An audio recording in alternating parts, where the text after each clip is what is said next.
Tonight, minority MPs outraged and shocked by attempts to sell off Speaker of Parliament's official residence to a private developer, as his leadership on Housing Committee serves notice of hauling the sector minister before the House. We on the committee, we're going to look into it. We certainly will have to bring the minister to come and answer questions. We have to do that. After that, Ghanaians, all of us will get to know why they have to do that. However, Works and Housing Minister distances himself from the supposed sale. The Ministry of Works and Housing is not aware of any such sale. The third property is not under the management of the Ministry of Works and Housing. And as such, we do not have any control of the property, which therefore means that we are not in the position to sell it. We have exclusive details from a document that tracks what really happened. Stay with us.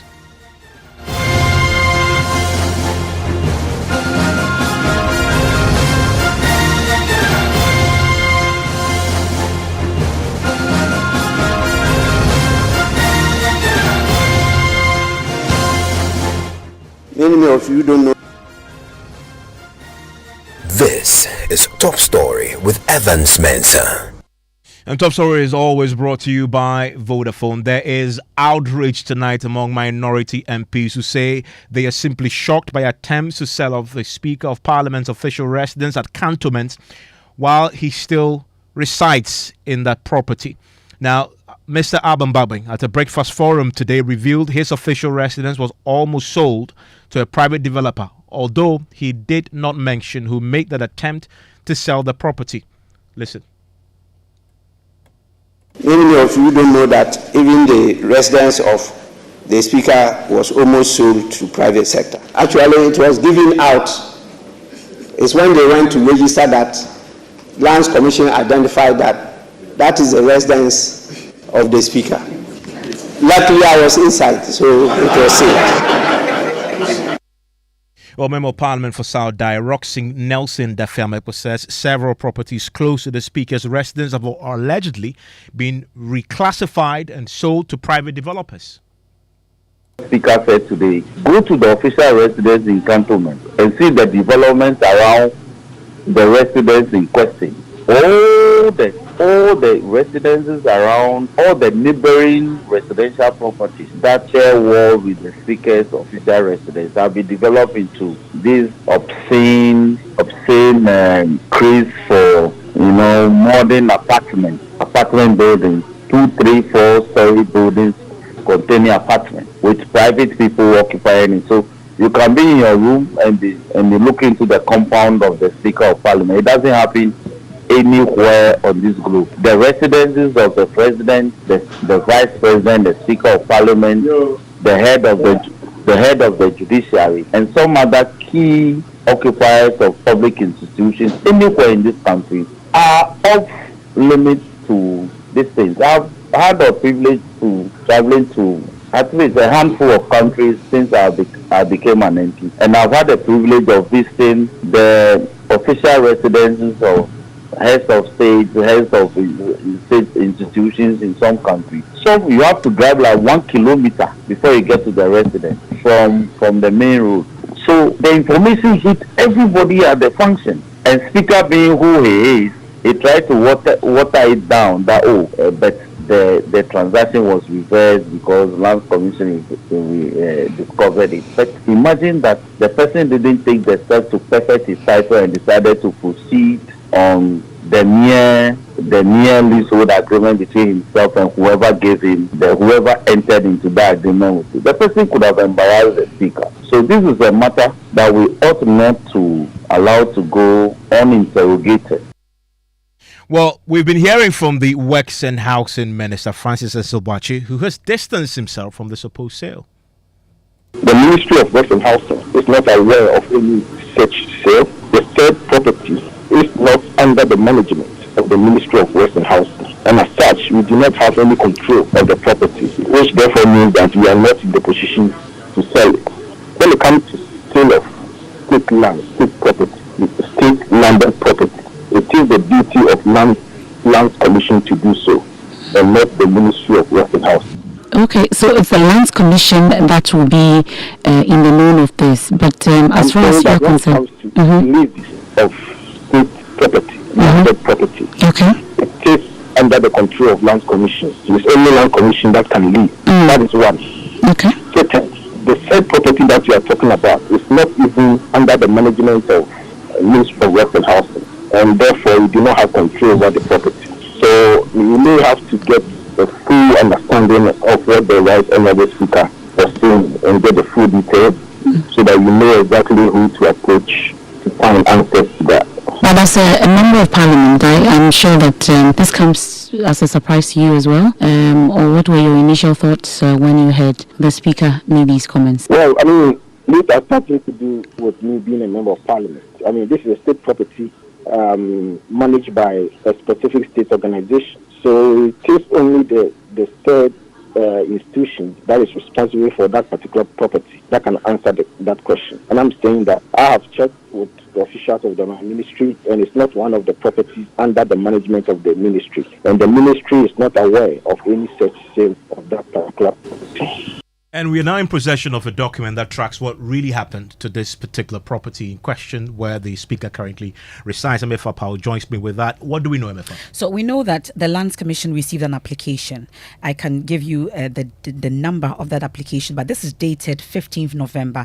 And this application was for a certificate of allocation on a parcel of land situated at Cantonment, serving as your official residence. And this bungalow is number 27 at the 4th Circular Road and is housing the Speaker of Parliament. Well, information we are gathering on the records is that it revealed that the site is state land acquired under certificate of title dated 7th June 1920 for government services. This is when it was acquired, 7th June 1920 for government services. It's a state land. Exactly. And statutory processes including planning approval from the Dadekotopo Municipal Assembly and the approval of the Regional Lands Commission was sought at the 64th regular meeting held on 22nd of December 2022 before an offer dated 14 February 2023 was made to the Parliamentary Service. Well, after payment of all the requisite fees, a certificate of allocation dated 28th April 2023 was executed for the service. Now, it is evident that at no time was the property allocated to a private developer. From the records that we are seeing, at no time was this property allocated to a private developer. Well, the property, we are told, remains government land since its acquisition in 1920 till date. So any impression that the subject land was subject of a grant to any private developer is false. And what we know, we also have a copy of the certificate of allocation, which we are also seeing when it was actually allocated to the Parliamentary Service, amongst others, Evans. And if you read that document, it says in part, and this is to the Greater Accra, the chairperson of the Greater Accra Regional Lands Commission, and the details are in there. Also to the Clerk of Parliament. And it says the chairperson of the Greater Accra region hereby certified that allocation to Parliament Service of Ghana of all that piece or parcel of land measuring an approximate, and it sort of gives the details of this particular of this particular property. And this is dated the 28th day of April 2023. Exactly. Okay. Thankfully, we can speak to the Lands and Natural Resources Minister who joins us on the line right now, Samuel Abu-Jinapo. Mr. Jinapo, thanks for your time here on Top Story. Yes, sir. Good evening, Evans, and thank you for having me. And good evening to your cherished listeners. Have you been briefed on this, and what do you know? Well, thank you very much. So I got this information of this post, a WhatsApp post by a particular MP. I think it was Kafia or something, this morning, and as I was as alarmed as I believe many Ghanaians would have been, and normally what I would do is to assemble the facts. So I drew the attention of the Land Commission to this particular claim, and it's as a result of that inquiry by myself, which is revealed, or which is unraveled the information that you have just been putting out, which is really the records or the brief relating to this particular land. So that's the first point I'd like to make. The second one is to say that the Lands Commission is a repository of all records relating to land transactions in Ghana. So if you wanted any information about a particular parcel of land, you have to go to the Lands Commission. And so in the case of this particular land, or this particular property, as the Minister for Works and Housing rightly pointed out, you have to go to the Lands Commission, as I did. And I have in my hand here, I see that you've already had a scoop on it, and it's already in your possession, which is titled Brief or Request for Certificate of Allocation on the Official Residence of the Speaker of Parliament, into brackets, bungalow number 27, 4th Circular Road. And the records relating to this particular bungalow is what you've just put out. And the records, the information I have from the Lands Commission, the preliminary information I have from the Lands Commission, is that they claim that the bungalow of the Speaker of Parliament is a subject matter of a private transaction, and that is been allocated or is being bought by a private developer. It's not correct. That's the information I have from the Lands Commission. Of course, I've asked the Executive Secretary and Chairman of the Lands Commission to appear before me tomorrow, summon them before me, to give me further brief and detail on this particular matter, because I'm as concerned as all Ghanaians will be. But as you can see from this particular report, which was prepared for me by the Lands Commission, they claim that this property is being bought by a private developer. Is not correct. Evans, on the contrary, it will rather appear that the Lands Commission has, on the contrary, taken steps to affirm the interest or title of the parliamentary service in this particular parcel of land, in this particular bungalow. In other words, the Lands Commission is gone a step further to, if you want, make the title or interest of the parliamentary service unimpeachable. Because as you may know, the new Lands Act, Act 1036, the Lands Act of 2020, stipulates that state agencies can be given certificate of allocation. And when certificate of allocation are granted to state agencies, their title or interest in parcels of land become a lot more stronger and becomes a lot more affirmed.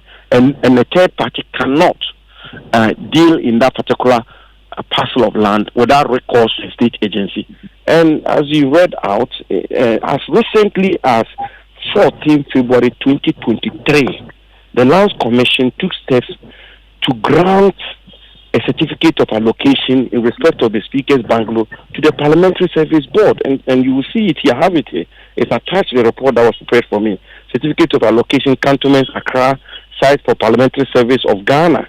I, Surveyor Yvonne Adole Sosoa, Chairperson of the Greater Accra Region, hereby certify the allocation to Parliamentary Service of Ghana of all that piece or parcel of land and number, measuring so and so and so, and it goes on and on and on and on.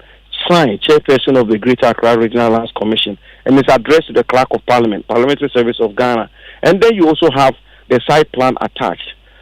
So, I mean, I really wish that the Clerk of Parliament or the Speaker, because I have a very... Have you reached out to them? Because the Speaker is emphatic that this was almost sold, that the individuals who attended to sell this had attempted to register the property, and it was at that point that it was flagged. Yes, I'm not in Accra. When I come back, I'll seek audience with the Speaker and get an understanding of the information the Speaker has. And the Speaker every now and again calls me about all manner of issues, and I would have really wished that this was brought to my attention. I would have given him this information. And as I say, I've asked the Executive Secretary and the Chairperson of the Lands Commission to come and give me further briefing tomorrow when I return. But Evans, the records are here. You've seen the records. On the contrary, the Lands Commission is rather taking multiple steps to affirm the interests of the parliamentary service in this particular parcel of land. And the report I have states categorically that this land is not being sold to any private individual. It was state land as far back as 1920. As recently as 2023, the Chairperson of the Greater Accra Regional Lands Commission actually executed a deed which allocated this particular land, a certificate allocation in favor of the Parliamentary Service Board. So I must say that I'm a bit baffled by where all of this is coming from. Why would be the basis of that claim? But I'll follow it up. Yeah, if you listen to the Speaker, if indeed an attempt was made to register the land, in your briefing from the Lands Commission, did they indicate to you that indeed they had flagged an attempt to register this property? No, I don't, that's why I said I will be happy to get more details, and I will speak to the parliamentary service and also speak to the lands commission when I return. But the land was state land as far back as 1920. So the only outfit that can grant an interest in the land will be the lands commission. And it's this same lands commission that is rather, on the contrary, giving the parliamentary service board, the parliamentary service, a certificate of allocation. So there's something that doesn't add up somewhere. I need to check that out. And indeed, if indeed, because hold on, I'm not cutting you. Sorry, it's not as though it's a private land. The land belongs to a private individual who can then sell to another private person. And when the person attempts to come and register it to the lands commission says, "Come on, listen, this one belongs to the speaker. It's the residence of the speaker, so we cannot register the interest." Here it is that this is state land as far back as 1920. So the only body that can grant an interest in this land will be the lands commission. And it's the lands commission that is telling me that in their records they don't have any transaction in favor of a private. But they must certainly have record of an attempt, if you believe what the speaker says, to register that same property. Attempt to register what? Well, what will you be registering? Well, the speaker, if you listen to the speaker, says an attempt was made to register, and it was at that point that this was flagged. And so the lands commission would have a record.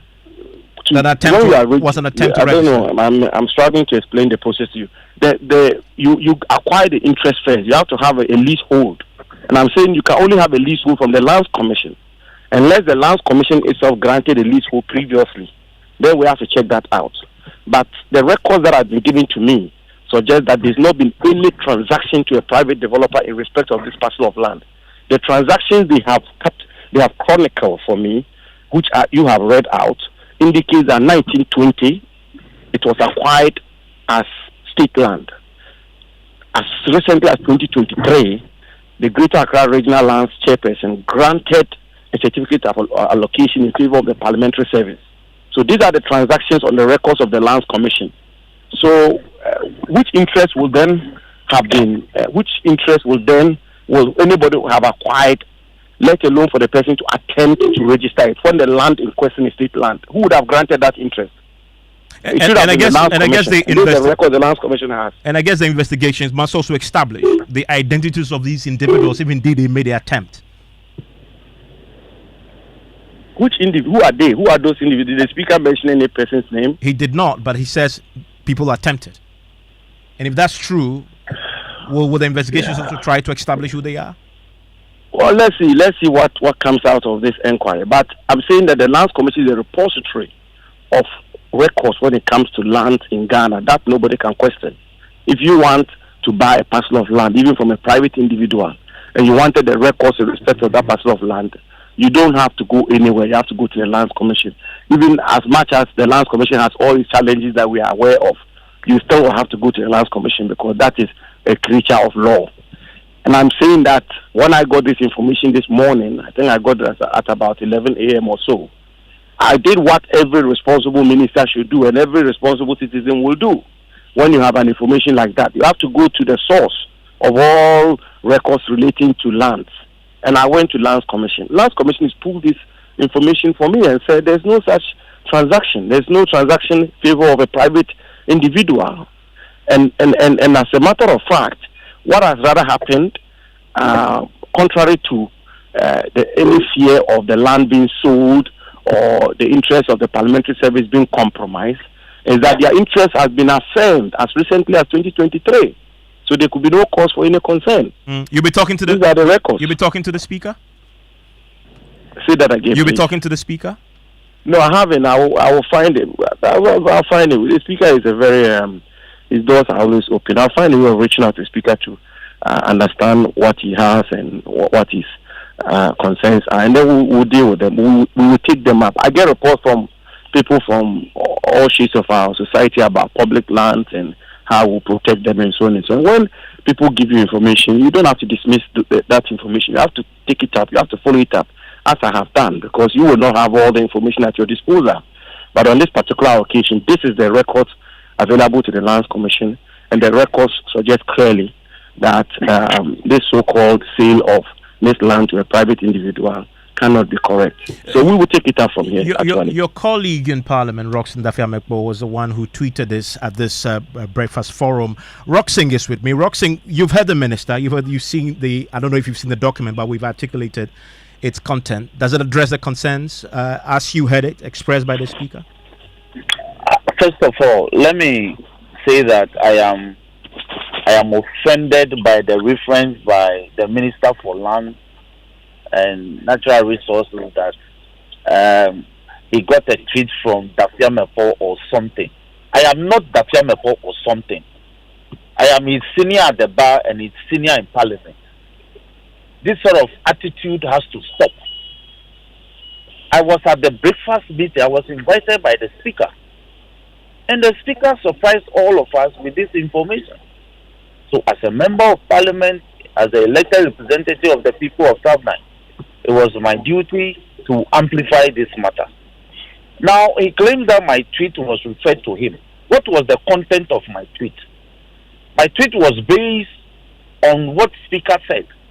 So I think the first thing he ought to have done was to have authenticated the source of the tweet. And indeed, you have played the speaker's voice. Speaker actually said exactly, in essence, what I've tweeted. So the minister ought to have gone beyond what he said he had done. He ought to have asked, since the acquisition of the land in 1920, it is 103 years by our laws, land laws and all the laws governing property in this country. Any leasehold would have fluctuated with time after 99 years. Whatever your interest, after 99 years, it is gone. So if it is on record that the Lands Commission is perfecting and issuing a certificate of title to parliamentary service in 2023, nearly 14 years after the fluxing of title of this acquisition, what did they do? Did they go back to the people to reacquire the land? These are the fundamental matters. So if he, as the minister of the sector and a lawyer, says that Lands Commission has perfected some title in 2023, when the acquisition was done in 1920, that is 103 years. What is it saying? What is the minister saying? Did Land Commission have title to perfect after 99 years? These are the technical matters he ought to be speaking to. So Speaker is alleging that something happened, perhaps after the flushing of title after 99 years. He hasn't addressed that matter. As the principle of Nemo that can Land Commission perfect issue a certificate of title to land that they didn't have any interest in. Interest has died after 99 years. So they should stop showing disrespect to people and address issues when we raise them. I am not in some Dafiamekbo or something. I am the elected representative of the people of South Day and a member of the Parliament of the Republic. Hello. Need to address me as such. Mr. Jinapal, just a second. Roxing, to the substance of it, though, this Lands Commission document says it remains a state land. No, Evans, I'm raising a technical point of law. I'm saying that after 99 years, whatever interest any state institution has in land, after 99 years, it is gone. So you must take steps to renew.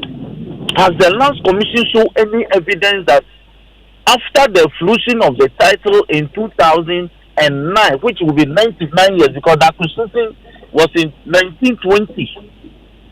So if the acquisition happened in 1920, it means the title would have a flux with them in 2029.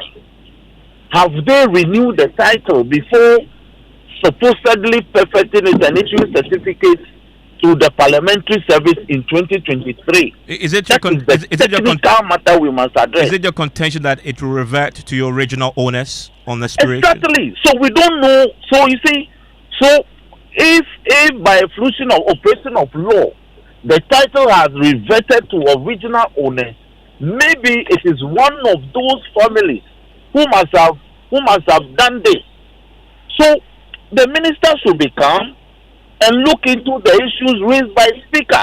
I I am only amplifying what my Speaker of Parliament put out this morning, which shocked the whole country.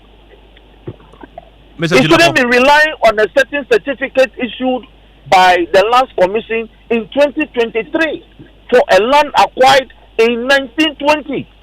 What is Abu saying? Roxing, stay with me. Mr. Junapo. Yes, sir. You have a response so to first of all, let me say to my friend, Honorable Dafia Mapo, that when I refer to him as Dafia Mapo, I did so because I'm on a first name basis with him. No, you said Dafia Mapo or something. Please, let me finish. You said Dafia Mapo or something. Please, I'm just saying that I did so because I'm on a first name basis with him, and no disrespect intended. If you felt disrespected, I'm profusely sorry. I apologize to him. Just as he just in his concluding remarks referred to me as Abu, I don't take offense to that because we are colleagues and sometimes we just speak to each other in a bit more casual way. I'm sorry, please. Secondly, the allegation, I think it's important that we do not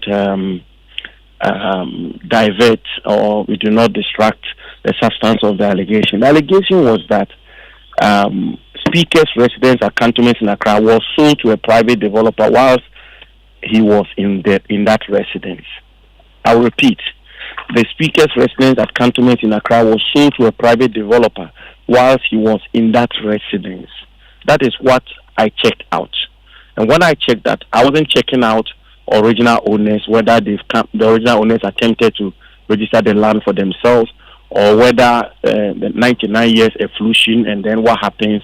What I checked was that the Speaker's residence at Cantonments in Accra was sold to a private developer whilst he was in that. Well, in the interest of fact, the Speaker actually said something different from what Roxanne. That's okay, no problem. I didn't hear the Speaker, no, and I get you. I mean, this is good for our audiences. Roxing's post, which you referenced, is that the Speaker back when reviewed that the Speaker's residence at Cantonments in Accra was sold to a private developer.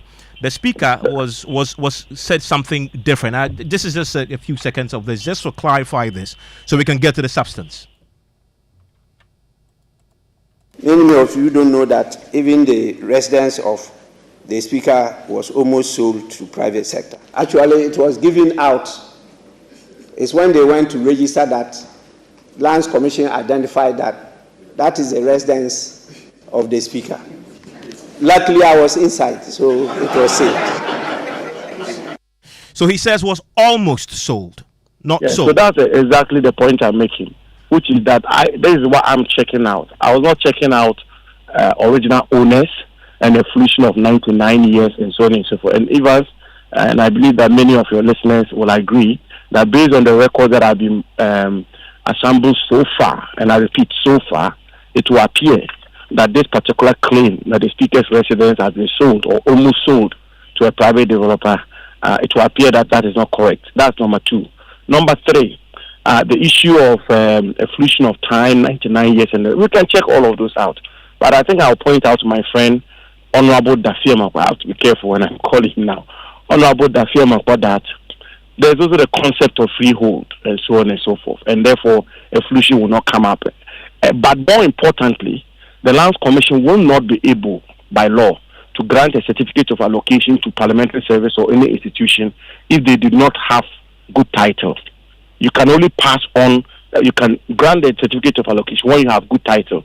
I can therefore reasonably presume or assume that this particular parcel of land, the title to that land, which makes it state land, is all perfect. It's all been perfected. But as I say, these are matters we can check out. But that was not the substance, or that is not the issue we are dealing with here.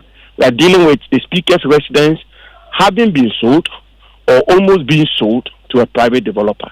And that is what I am working on. And as I say, tomorrow I'll get much more briefing and I'll update the country accordingly and update possibly the Speaker himself. Thank you very much. Thank you. Roxy? Yes, Evans, thank you very much. I think you also try to play some mischief. Just for clarity. Hold on. If you play the Speaker's voice, he said it was almost sold, and he said, in fact, it was given out. It was given out.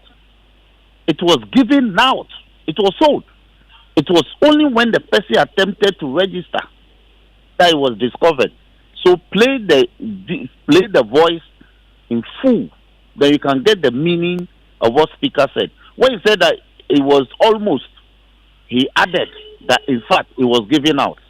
The meaning of giving out is that something has been sold. That's what giving out means. It means it has parted to another. The minister says he's going to look into this beyond. Exactly. I'm happy. You with see, that? we are all interested in this being looked into. We are.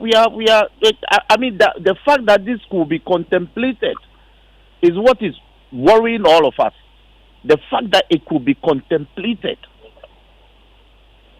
That's my point. Thank you very much, Roxing. That's Roxing Nelson Dafia Mekbo. Earlier, you had the Lantern Natural Resources Minister. This is something, obviously, that we are keeping a close eye on, as the minister has assured tonight that there'll be further probing of this particular matter. Newsnight starts now.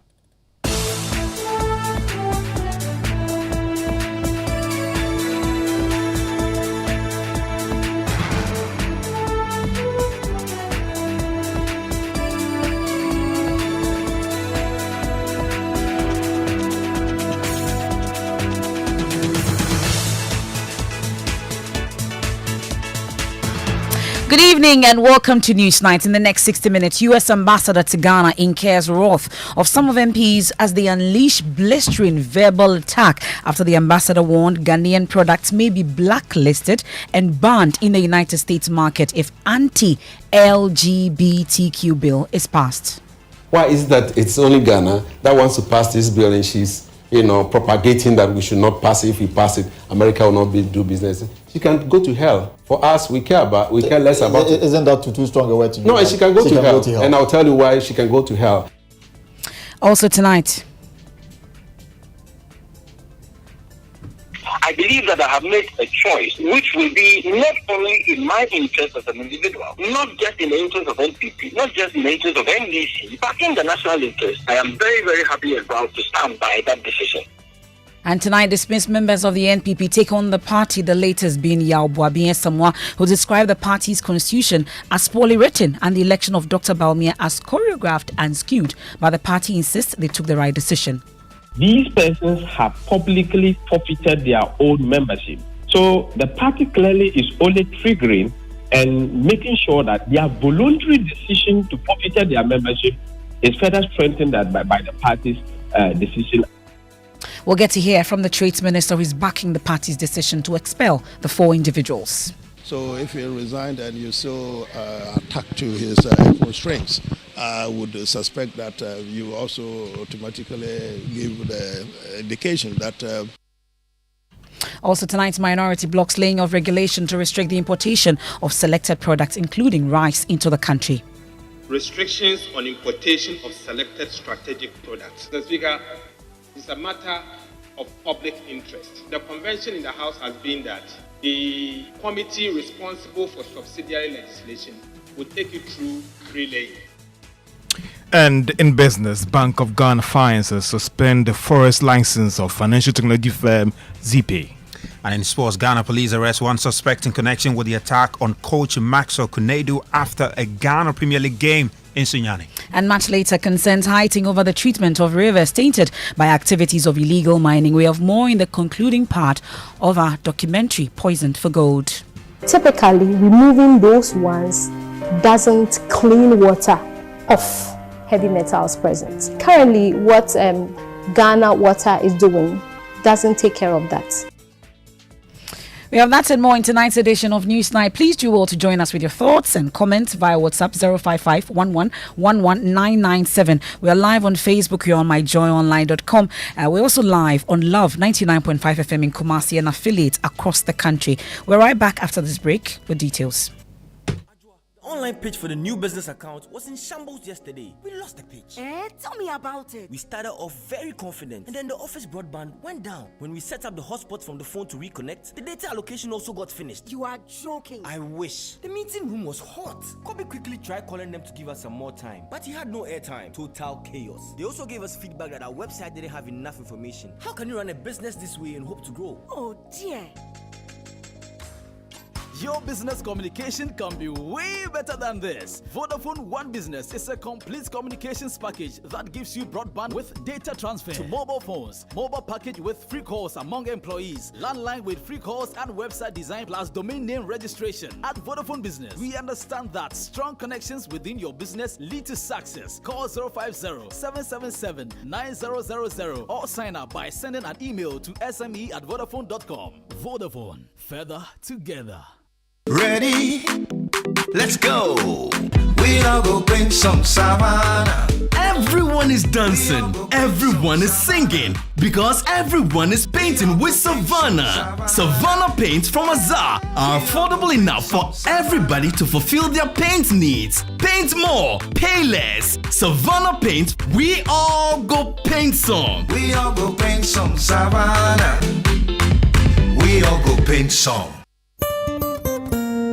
No matter your water needs, Syntex has it all. Syntex tank was first to introduce double layer tank, and now you can have as many layers as you want. Syntex tank was first to introduce white inner layer tanks in Ghana, and now introduces the customer specs order, which will let you order any color and size you want. Syntex tanks gives you the biggest warranty of 7 years, which no other tank gives you. So whatever your water consumption, size of project or demand, choose Syntex tank. Syntex tank, stress-free. Syntex tank, reliable. Syntex tank, maximum guarantee. Call 0244-335-168, Kumasi 0505-555-666, or visit syntexgh.com. Syntex tank, strong, tough. You're still live here on News 90s on Joy 99.7 FM. Now, tonight there is a bit of a diplomatic row, this time with Parliament firmly in the middle. The U.S. Ambassador to Ghana, Virginia Palmer, has tonight incurred the wrath of some members of Parliament. Key sponsors of the anti-LGBTQ bill currently before the House have unleashed a blistering verbal attack on the ambassador after she warned Ghanaian products may be blacklisted and banned in the United States market if the bill is passed. We'll hear from some of the MPs pretty shortly and who have been left fuming. But first, here is the U.S. Ambassador addressing the American Chamber of Commerce event here in Accra.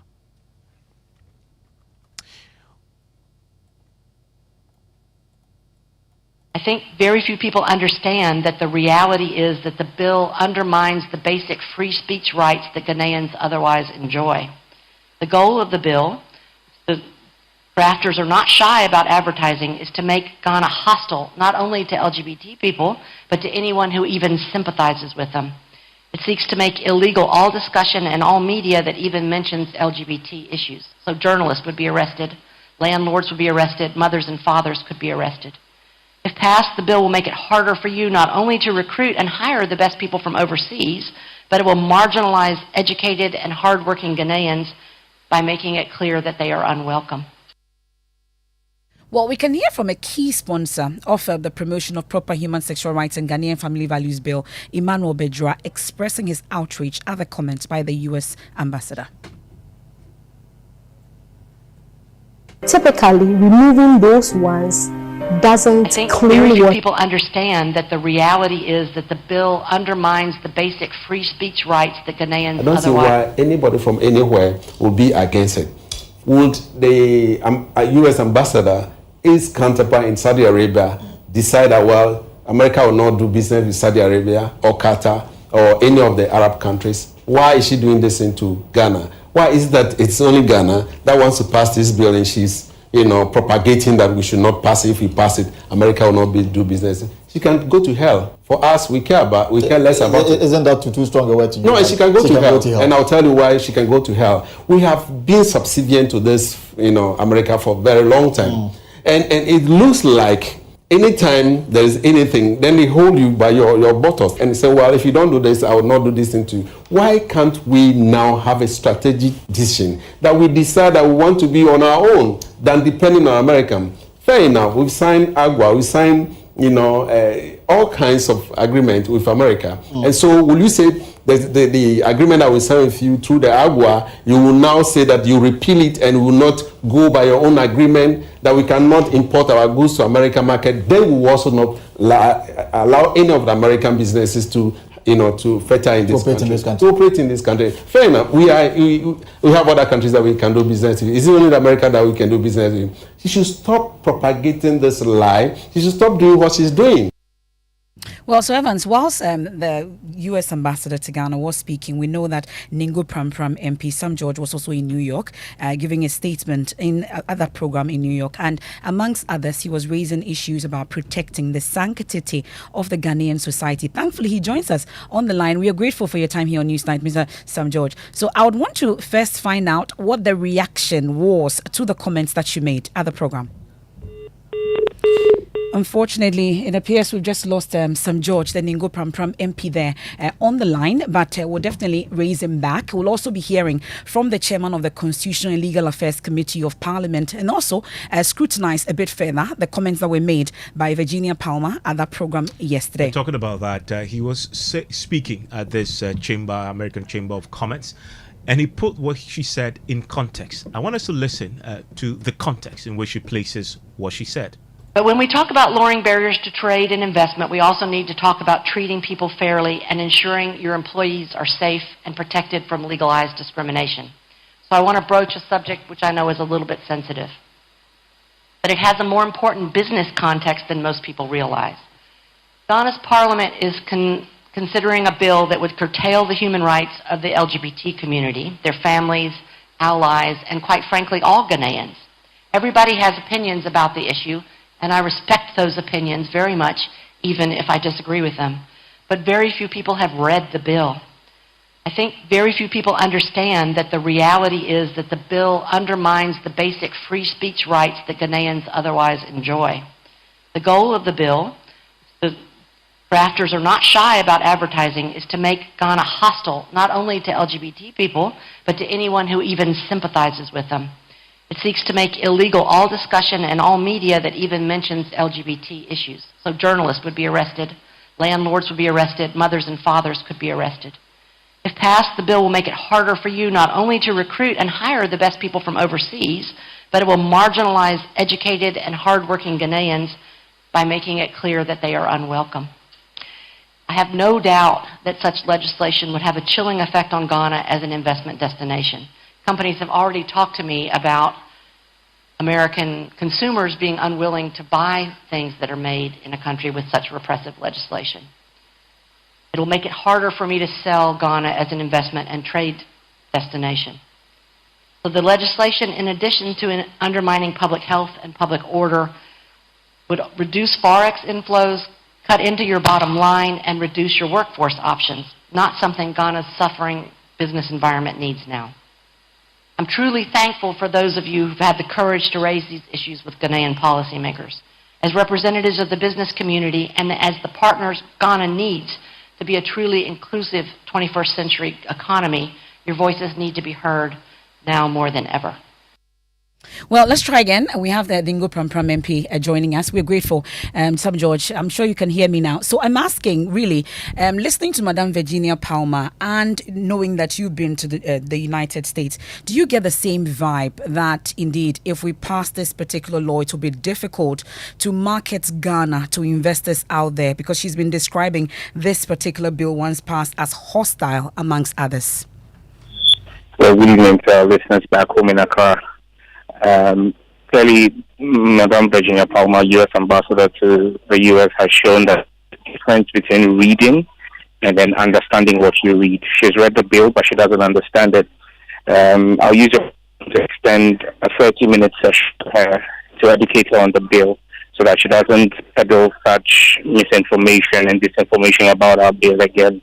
It's unbecoming of someone of her diplomatic standing.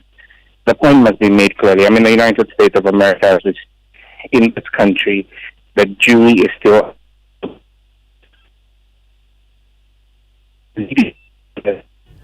Republican side at the now movement culture of the American nation.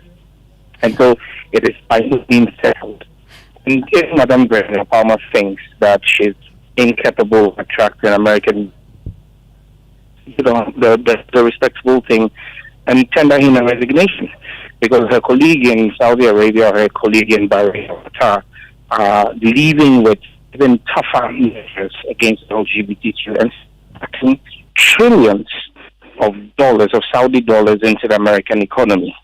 She's doing a net positive for America when it comes to trade with Ghana. Trade coming into Ghana than Ghanaian trade going into the US. So we have a trade deficit with the United States. So if the United States decides to stop doing business with Ghana, it's the United States that's going to suffer. And whatever business we do with them, the US should be very well aware that we're in a global world. China is ready to do business with us. Russia is ready to do business with us. The Gulf is ready to do business with us. They're going to be isolated. And you see, again, when the US ambassador peddles such untruths, someone holding such a high office is unbecoming of a okay, except she is a lobbyist and a spokesperson for the LGBTQ community. She never do this again. To suggest that the best persons in the workforce are LGBTQ persons. Such hogwash and such pedestrian logic. What facts does she have? Look at the fantastic people in the media, in academia, in the sports industry, in the creative arts industry, in our healthcare sector. How many of them are LGBTQ people? In Ghana, the finest brains are straight homosexuals. They're not heterosexual. They're heterosexuals, not homosexuals. So what is she talking about? That we can attract the finest brains because of... Well, here in America that I am at the moment, after delivering a speech that got rousing applause at the UN headquarters of American citizens, polygamy is not allowed. It's frowned upon. Has that affected anything in trade? I mean, if the ambassador wants to become a spokesperson, she should bear in mind that Article 42 of the Vienna Convention, whether she's a U.S. ambassador or not, it binds her to conduct herself in a manner offensive to her host country. And so we're serving notice to her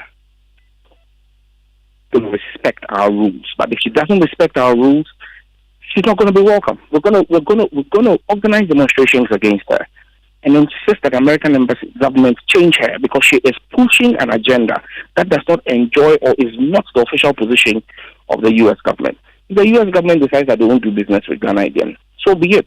They are not the only country in the world. I mean, we are a sovereign state, and we must get to that place where we say enough is enough.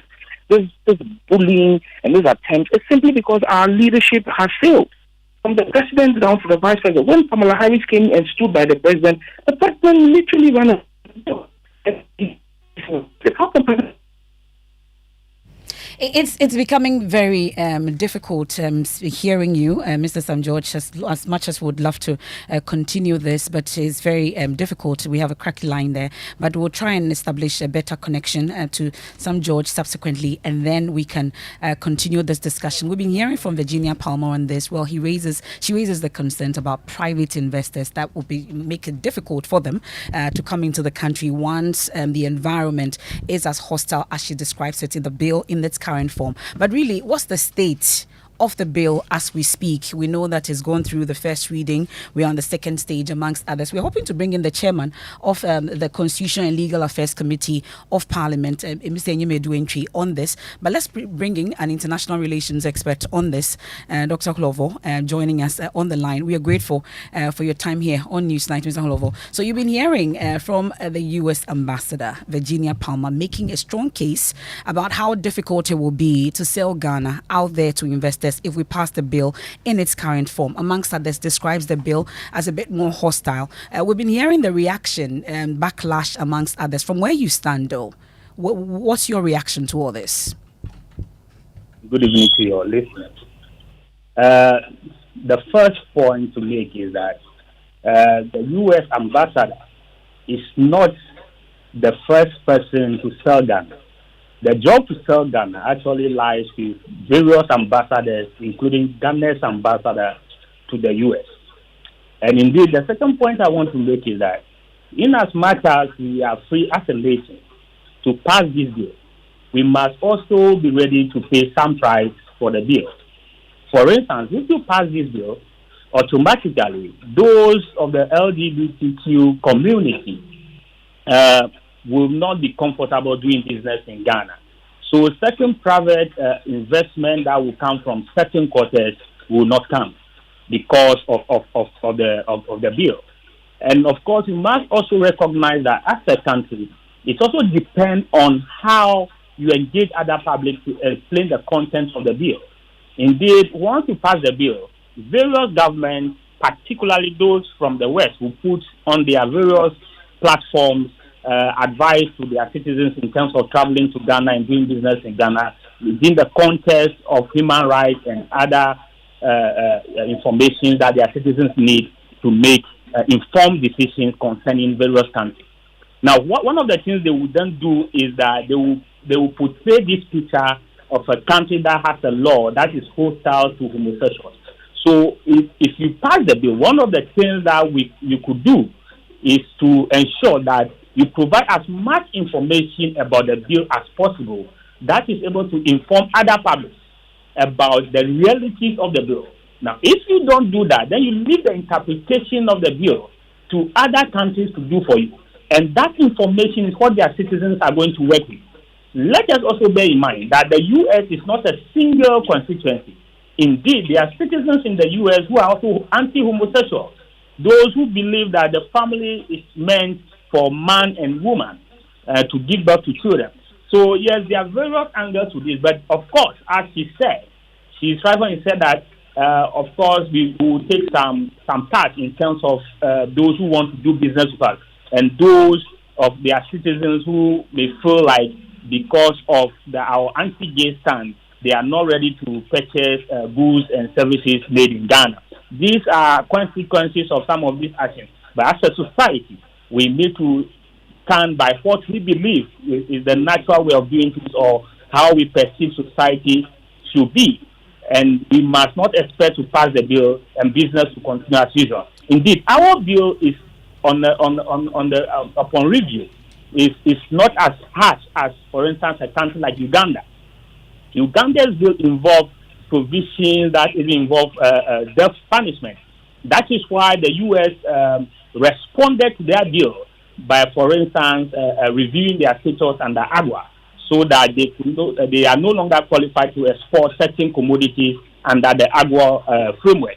And of course, there are travel restrictions on some of their top officials.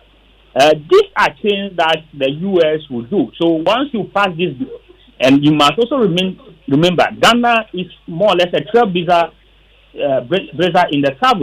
So once this bill is passed by the Ghanaian parliament, there will be other parliaments within the South that will want to pass similar bills. So the U.S. and other countries may be trying through these speeches, through various means, to kind of prevent this one from passing. So the ambassador is doing her work she may be doing her work, but if you listen to her pronouncement, the central question to ask is her pronouncement. Is that a violation of the Vienna Convention? I'm not sure it's not, because he didn't actually cut it. He's just cautioning you that the bill you have may have implications for business operations here. He is not in any way pushing Parliament. Isn't she straying into that arena? What Parliament of the Republic of Ghana is considering a bill? What has she got to say about that? Why is she even entering into that arena? Because that can influence the outcome of the vote if it goes there. Come again? It can influence the outcome of the vote, some may argue. If it influences the outcome of the vote, that means that your MPs are not independent-minded. Because, he is an ambassador of a powerful nation, and if he has the chance to influence, he will influence. Indeed, some of our MPs were flown to the UK, from information I gathered, to be engaged on this bill. So it's not like the countries are sitting. They are using all manner of means to try to influence how the thing goes. And this is international politics. This is how it works. If you are big, you use all means to get your agenda through. Thank you very much. That's Dr. Ishmael Hobble, the international relations analyst, speaking to us on that controversial comments by the United Nations, the US ambassador to Ghana. Well, speaking of MPs and whether they'll be influenced by what Virginia Palmer said, thankfully we've been joined on the phone by the chairman of the Constitutional and Legal Affairs Committee of Parliament, Mr. Emefa. Let's quickly check on the bill itself. What's the status amongst others? Mr. Emefa, thank you so much for your time. Really, I'm sure that you've been hearing from Virginia Palmer, the ambassador, on this, but more substantively though, what's the status of this particular bill? Good evening, and good evening to your listeners. I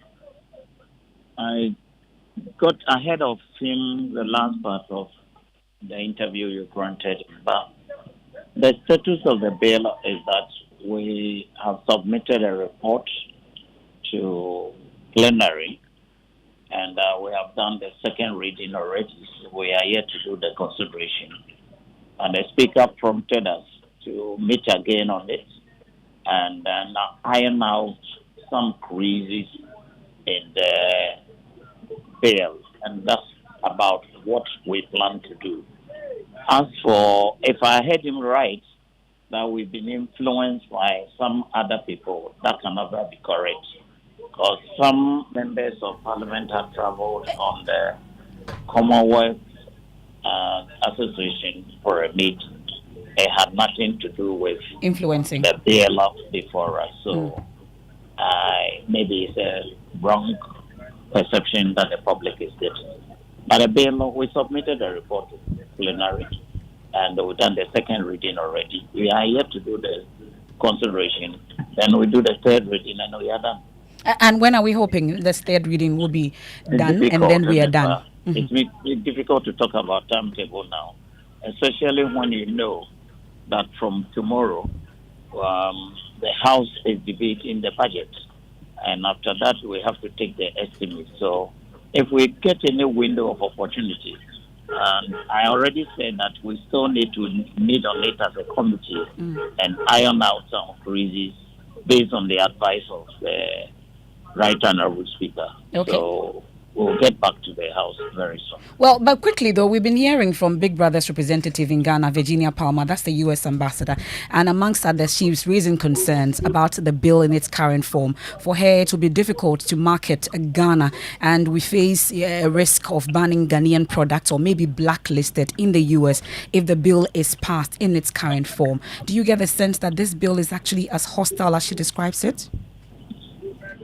Well, that is a very difficult question for me. That's why we did the public hearing, and we listened to all sorts of arguments for and against. Some of these things came up during our discussions, but the committee decided that we needed to submit our report to the plenary, which we have done. So I think for now, we've gone beyond that. We're grateful. That's the chairman of the Constitutional and Legal Affairs Committee of Parliament, Emefa. You're still listening to News 90 on Joy 99.7 FM. And Emefa, today, 4 high-profile members of the MPP have been dismissed because they backed Alan Chamantin, who we know broke away from the governing New Patriotic Party. One of them is a former Denton Member of Parliament for the MPP, Yaboabia Samuel, who has and also described a former Director of Communication for the party. Yeah, he's described the party's constitution as a poorly written, and that the election of Dr. Mahmoud Bawumia was choreographed and skewed. Now, Lawyer Bobing says he accepts the decision of the party, but believes the basis for his dismissal is out of step with the fast-developing political culture. He will join us to tell us what he means by that pretty shortly. Another high-profile member is a former General Secretary of the party, Nano Hininto, who was also dismissed today. He says he accepts the decision of the party. As General Secretary, I am very concerned with the party constitution. Okay. I saw that in that document, the relevant portions of the party constitution has been quoted. So, to that extent, the General Secretary has done his job, and constitutionally so. So he's right. He's okay. The party is right. Okay. And I, as an individual who reserves the right to make choices, and in this case, I believe that I have made a choice which will be not only in my interest as an individual, not just in the interest of NPP, not just in the interest of NDC, but in the national interest. I am very, very happy and proud to stand by that decision. I still recommend very highly Alan Chamantin to the people of Ghana to become the next president. Well, so that's Hobson. I mean, this is in fact Nano Healing to there. This was former General Secretary. We've been hearing from Hobson Adoye. Also, in the last few minutes, we have something also from Boniface Abubakar Siddiq and a statement. So all these four, we are told, they are frolicking with the butterfly. For which reason they forfeited their membership of the NPP. So you've heard from Boniface Abubakar Siddiq. What has he been telling you, Michael? Well, Emefa, he tells me he hasn't heard of anything like that because he has not officially been communicated to from the party. Therefore, he would not comment on it. However, he says as soon as he hears from them, he will definitely be responding to it. And then we have a long response to the party from Yaobuabi and Samoa. Let's talk about what he's been saying.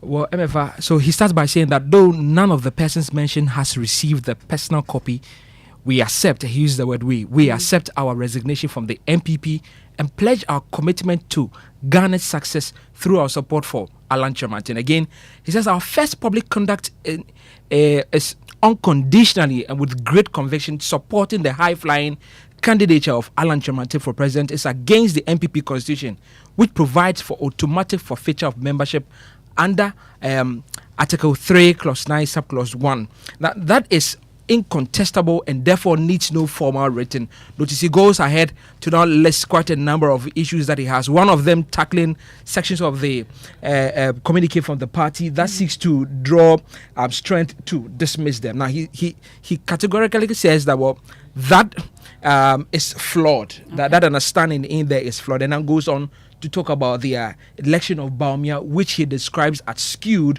and again choreographed so that just Bawumia will be the final candidate at the end of the day. Okay, and justifying why they are supporting Alan Kyerematen. It appears he's writing the statement on behalf of the other four, though, because he keeps mentioning them and saying we, making reference to we in that statement. So that's how it looks like. In the coming days, though, he had agreed to speak to us, but just when we tried reaching him again, he says he would not speak, but just go with the statement that he's issued. That's all to the party. That's the trade minister has been speaking about this today. Katie Hammond says the party's decision was the right one. Let's bring in the Deputy General Secretary of the party. He joins us right now on the telephone line. That is Haruna Mohammed. Mr. Mohammed, thanks for your time here on Newsnight. Were these individuals given a fair hearing before their dismissal? After this one, this is a clear forfeiture. Forfeiture in our constitution means that they have voluntarily forfeited their own membership. So if somebody has voluntarily forfeited his own membership, why do you hear him? We only have fair hearing when we are dealing with Article 4 of our party's constitution in line with disciplinary procedure. Yeah, but you know the rule of natural justice. Even if you believe it's clear-cut, you still have to give them a fair hearing. Unfortunately, our constitution does not deal with when somebody is forfeiting his own membership. The person tells you that Mimbobium, then you force the person, no, it doesn't work. After this one, the person says that he is not going to be a member again. And these are big members of our party. They are well aware of the provisions of the party's constitution. So if it was that, it was Article 3.8 of the party's constitution, which is expulsion, we will hear them.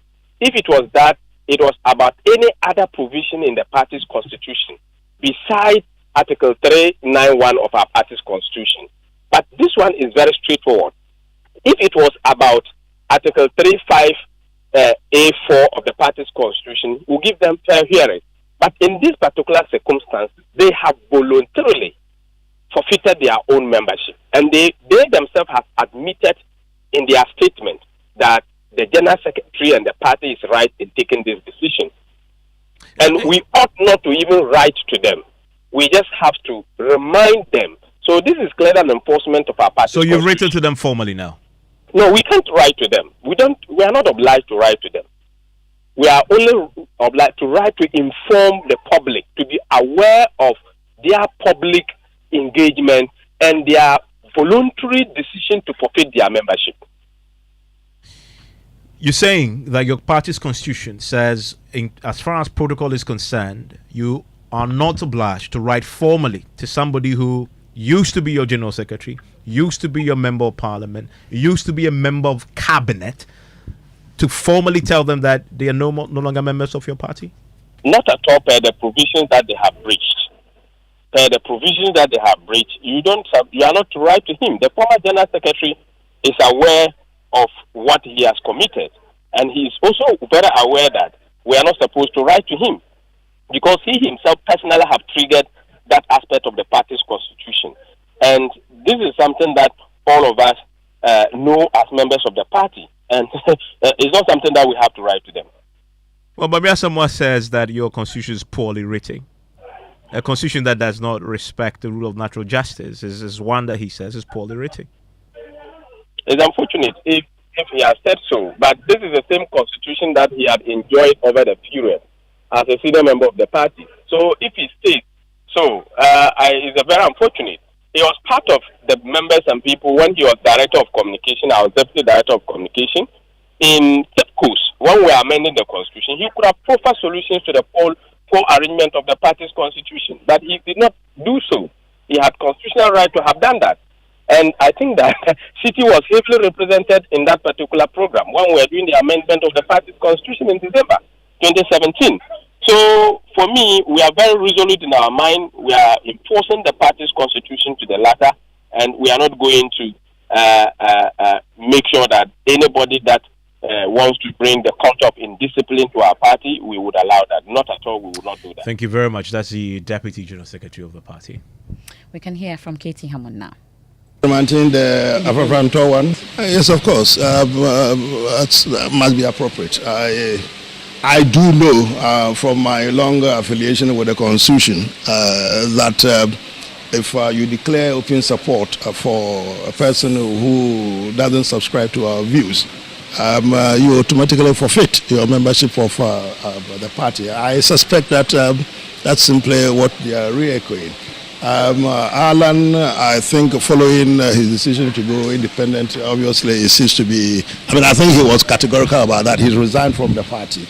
So if he resigned and you so attack to his strengths, I would suspect that you also automatically give the indication that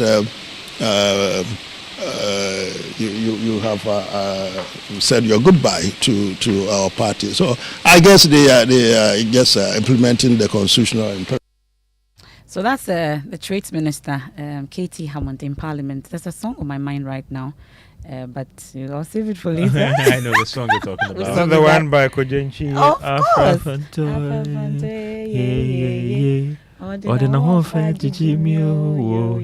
I see. Okay. Good voices. What do you have in the headlines? Well, George? First Bank of Ghana finds and suspend the forex license of financial technology firm ZP, and IMF board sets November 29 as new date for board meeting on Ghana over concerns surrounding cut-off date for restructuring of the country's debts. The business news on Newsnight is brought to you by MTN Business. Welcome to the new world of business. Kingdom Books and Stationery, Syntex Tanks, and Pepsodent Herbal and Charcoal.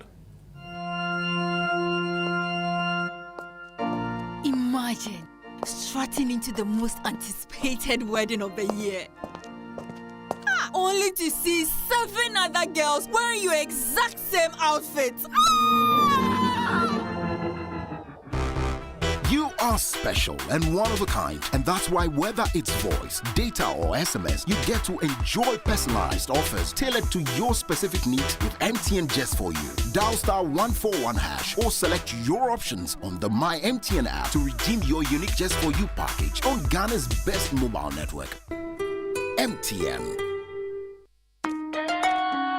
Son, we are so proud of you for setting up this hospital. I really love those hospital beds and waiting chairs. By the way, did you import them? No, Dad, I didn't. I actually got them from Kingdom Books and Stationery right here in Ghana. Wow. We also bought our office supplies, safes, executive desks and chairs from Kingdom, and they gave us expert advice on how to set up our office. Guys, that makes 3 of us. I also got our sofa and bedroom sets, plus our dining hall furniture for our new home from Kingdom. Wow, Mom, that makes 4 of us. I usually get my stationery items from Kingdom Kingdom, and my teacher also mentioned that our classroom furniture was provided by Kingdom. So there you have it. Whenever you're thinking about setting up an office or acquiring furniture for your home, etc., Kingdom Books and Stationery should be your first point of call. With over 40 years experience in the industry, we stock and supply a wide variety of globally sourced office and home furniture, stationery and equipment. Visit our head office, Osu Akwaje, or our office near the Osu Stadium. We're also in Tema Community 1, opposite Olam SHS, Kumasi KNUST Campus, UCC Cape Coast, and now at the Marina Mall, Airport City. Or call us 0302 764101, 764209, or 762792. Visit our website www.kingdomgh.com. As the commander-in-chief in my house, I always ensure that I give my family the best. And this includes their television viewing. That's why we watch GoTV. GoTV gives you all the local drama on Aquaba Magic. And I watch my favorite cartoons on GoTV. GoTV Super Plus in T, I get all the Premier League games, La Liga, Serie A, and Europa. This festive season, Yenya Gibraltar, dial *759# to reconnect today and be part of the excitement. GoTV, love it.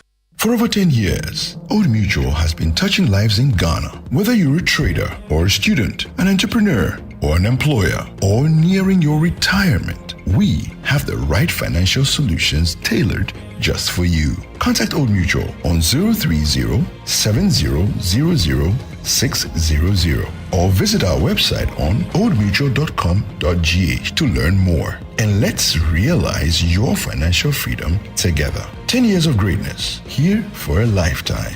Old Mutual, do great things every day. I'm afraid! Media Sambisanda mo. Eti emrati no. Mumu hwan pa na tumi hwe na mo bodompe mo mana yakono. Eye kwabna. No mumu hwan so na tumi tasmale me ma yene nyina de. Eye kojo. Enu kro. Kwabra tumi hwe na bodompe mo sense o yisu accident eba. Ayede yan ban ne do braye. Bu si eti na mo ho ban na sem mana hoode ne. Sa ani na kudwo so yisu accident chako. Na eno ne de e ma wo se wo ye kregen fita. Na watimi asiri bedwo ma na feel you. Ey kojo. Yeah. Pepsodent Heba and a Pepsodent Charcoal. Afedie, you're gonna natural. FDIJ Jadion Katoyatu. Chalet inside my car, dear drama. Wow. The movie lovers always get some story to share, and the Premier League lovers too, they like complain. Hey, VAR, ego over you. Hey, this one, dear, it's like you're talking about me. The DSTV movie channels always they over me. This festive season, it go over you even more on DSTV. Sports are sports, movies and swap movies, kids channels are kids channels. And if you happen to be out this festive period, the DSTV stream go meet you there. Dial *759# to reconnect or stay connected and unbox the entertainment this festive season. DSTV, it's your moment. The luckiest, luck is everywhere, for everyone, yeah. The luckiest. Keep buying your luckiest ticket with *712# as an individual, a group, an association, or even a community, and stand a chance of winning in the community draw or the ultimate draw on 23rd of December. Be the luckiest on *712# and win millions. Ticket sale starts on October 4th, 2023, and draw date is on 23rd December 2023. Play responsibly, not for persons under 18 years. This promotion is regulated by the NLA on the Caritas platform. Win millions on *712#. The luckiest, you could be the luckiest. And welcome back to Business on Newsnight. Now, Bank of Ghana has fined and suspended the forex license of financial technology firm ZP. A statement from the Bank of Ghana issued this afternoon states that the action was influenced by ZP Ghana breaching the laws covering inward remittance. The Bank of Ghana also asked the suspension of the forex license will run from 27th of November 2023 to 8th of December for the violations of sections of the Foreign Exchange Act 2006. The Bank of Ghana, by this action, is warning all players in the industry to adhere strictly to the applications of the forex market regulations and guidelines. Two other stories: the IMF board meeting to consider Ghana's first program review and disbursement of the second tranche of funds has been moved to November 29 instead of this Wednesday. This is what Joy Business has picked up from persons working on Ghana's program. There's more in this report. We understand the move by the IMF is more of a precautionary measure rather than due to the fact that Ghana has not met the target under the program for the next tranche of funds to be released to the country. Sources close to the IMF have maintained that this move is to ensure that any delays in reaching a deal with official creditor committee and some of the external creditors doesn't impact on the board meeting. It follows concerns by China that it wants to review the time that has been set as the cut-off date for restructuring Ghana's external debt. The IMF has proposed December 2023 as the date that all the debt that has been contracted by government with its donor partners should be restructured. But China, on the other hand, has argued that if it should go by that date, then some ongoing projects in the country which loans were contracted over the last 2 years might be affected. One can talk about the flyover and road works being done around the Palace Mall on the Spintex Road.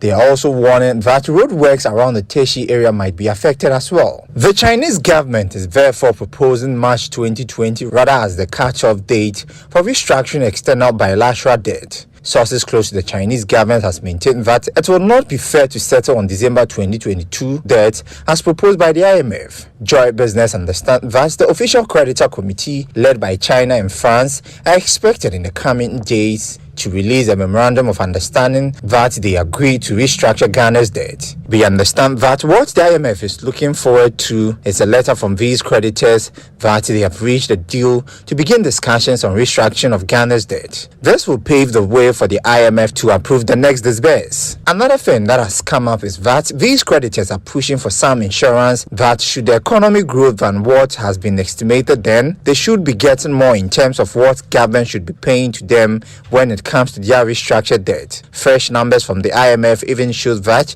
Ghana's economy may perform better than earlier estimated. The Eurobond holders are also pushing for a similar insurance deal. And that is a Business Desk report. Now, government has indicated that it will present a separate bill to Parliament for consideration and approval over the tax reliefs announced in the 2024 budget.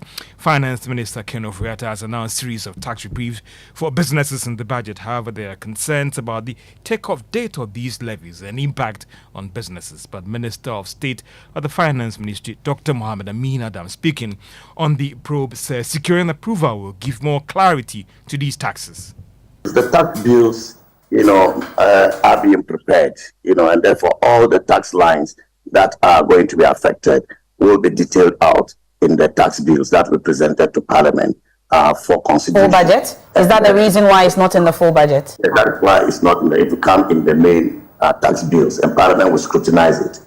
You can't even say whether Parliament will want to approve all of them as intended, and this is why it may be premature to list all of them. That may misinform the public, and so I would urge patience for the tax bills to be presented to Parliament so we can see the details, and when Parliament approves, then we will know the full extent of the exemptions that will apply.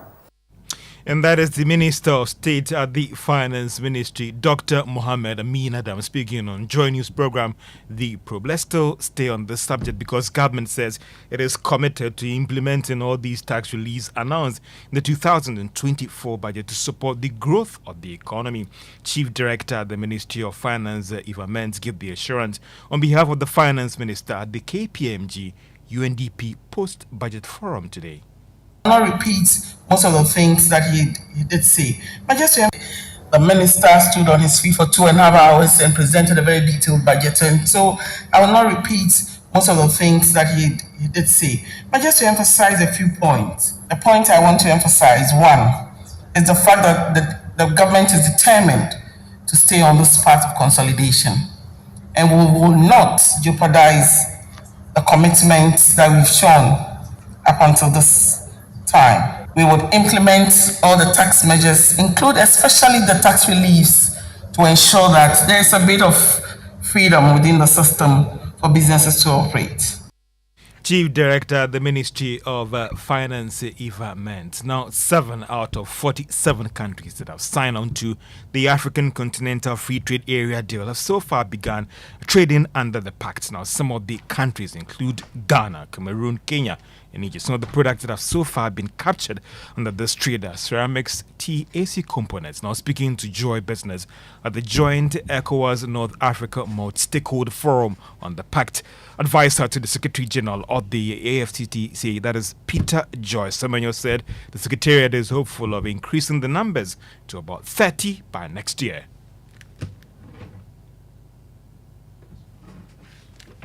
And that is all for business on Newsnight. Back to you, Evans. And thank you very much. Thank you very much, George. You're still live here on Newsnight on Joy 99.7 FM. A few of your messages that we can share with you pretty shortly. And sports will come your way pretty shortly as well. But Poison for Gold is a documentary that we've been focusing on over the last few weeks. And of course, we're bringing you the concluding part this evening on the Joy News channel. We'll bring that to you shortly, put together by Journalist of the Year, Erastus Asari Donko. But before then, let's do sports updates on our coach. Yeah, well, updates on the coach. Well, the Ghana Police Service have confirmed the arrest of one Seydou Musa, believed to be involved in the physical assault of Nsonchuman head coach Maxwell Kunedu on Sunday in their match against Bafokotano. And we remember that game, Ghana Premier at the Sunyani Coronation Park, which ended in a scoreless draw. Kunedu was reportedly beaten, leaving him in the Sunyani Teaching Hospital where he has been receiving treatment. And in a bid to fish out the culprits, the police announced the intention to manhunt the suspect early on Monday and have successfully landed one, as reported this afternoon. And in a statement released on the socials, they indicated that they have arrested Musa alias Gaswan in connection with the attack on the coach of Nsonchuman Football Club, and they say they are committed to fishing out all the other attackers and bringing them to book. Meanwhile, the communications officer of Nsonchuman, Joel Kofi Jempe, has been speaking to me on the current state of the coach. Well, I should say with the current situation of our head coach, Coach Maxwell Kunedu, he's really responding to our treatment that quick, and we are really happy. And the doctors even expressed shock as in the stage of his recovery so far. So though he earlier said maybe we should be expecting his discharge, maybe likely tomorrow or something, but then if it doesn't happen this evening, maybe we are likely to have him discharged tomorrow, and we are really happy and impressed with that. Joel Kofi Jempe there on the status of head coach Maxwell Kunedu. So, well, in just a related development, Kumasi and Santo have been fined by the Ghana Football Association 80,000 Ghana cedis following similar misconduct by their fans at the Dr. Kwame Chase Sports Complex in their Ghana Premier League game against Nations FC, where some fans of the club protested a decision by the center referee to award a penalty to Nations FC by throwing objects onto the field and breaking some chairs at the Dr. Kwame Chase Sports Complex. The club has since responded, indicating that they will contest the decision to pay 80,000 Ghana cedis to the disciplinary committee of the Ghana Football Association. That's it for sports. Thank you very much, Musbao. Now, let's take some of your messages. America gets more from us than we do. If the U.S. ambassador has any muscles to flex, she should attack the UAE. That's Nana Spintex Road. Your comment to this one, also from Menuvi Amuna in Medina, says America and the U.S. ambassador should give us a break. The private businesses, she talks about coming to Ghana to trade in same sex as a commodity. I think she's overly, okay. Well, this one also from Sam Banaman in the USA. He says, we Ghanaians, we don't care whether US blacklist our products or not. Are they the only country that purchase Ghana products? Nana Ikuama Boatin says, I fully support the decision taken by the party to withdraw the membership of these ungrateful members of our party who have benefited so much from the party but yet busily working against the party. This one also from Comrade Issa Tamimu in Boko. Why is this NPP government interested in selling and willing state lands forever to its party loyalists? Inshallah, all those involved in this unpatriotic act will be held accountable. Some of your messages. Well, concerns have been raised by scientists and researchers regarding the Ghana Water Company's ability to completely eradicate heavy metals from the water it treats before supplying water to households. The ingestion of water containing heavy metals poses potential health risks to individuals who consume it. In a concluding part of our hotline documentary titled Poison for Gold, PAV and SA Journalist of the Year Erastus Asari Donko delves into an examination of the water quality derived from rivers tainted by illegal mining activities. Here are excerpts. This is the Daboase intake point, where the Ghana Water Company Limited pumps and treats the pra for distribution to Takoradi and parts of the central region. I'm fetching a sample from what is being pumped from the Pra River. Samples fetched from the pra at the Daboase headworks of the Ghana Water Company tested positive for 0.288 milligrams per liter of arsenic, 0.186 of chromium, and 0.57 milligrams per liter of lead, all above the safety levels for these poisonous metals. But can the Ghana Water Company's treatment process eliminate the presence of poisonous heavy metals? We took a trip to the Materials Engineering Department of the College of Engineering KNUST to speak with Engineer Dr. Benetta Kunsen. She has been researching into heavy metal removal from water using nanotechnology, mineral waste reprocessing, minerals processing, and waste management. Some suspended solids have the ability to remove heavy metals. A typical example is the iron oxide or iron oxide based materials. So for instance, if you have magnetite, maghematite, which is more like an oxidized form of a magnetite, it has the ability to remove these. So once these are the kind of suspended solids we have in the system, they would interact with the heavy metals in there and would certainly have some, or undertake or undergo some sort of adsorption in the system.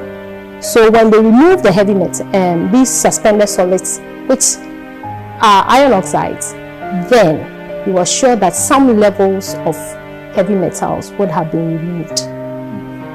But typically, removing those ones doesn't clean water of heavy metals present. Currently, what Ghana Water is doing doesn't take care of that. It takes care of bacteria, microbial stuff in the water. But with respect to heavy metals, I can give you samples of water which contain heavy metals. They may be as clear as you can imagine, but then they would have high levels of heavy metals in them. The pra is polluted mainly by miners opening their residue into the river at Chufu Kotoche, Chufu Praso, and Shamfans sitting on the river. But District Chief Executive for Wasa East, Emmanuel Boache, told our team there are no resources to fight them. We try as much as possible to get outboard motor attached to the canoe so that we can track those guys. But what we realized was that there are a lot of stones in the river. So you cannot run through the river to that place. I think some time ago, two military men died on this very river, because of this mining in the river issue. So that has become a challenge to us. And that's the more reason why we are unable to take them away from the river. So that's Poisoned for Gold. You want to watch the full documentary at 8:30 p.m. on the Joy News channel, also on all our social media platforms. And that's how we wrap up today's edition of News Night here on Joy 99.7 FM. There's more when you log on to myjoyonline.com. We are unable to bring you That's My Opinion tonight. We'll definitely return sometime later. I am Emefa Apawu. And my name is Mensah.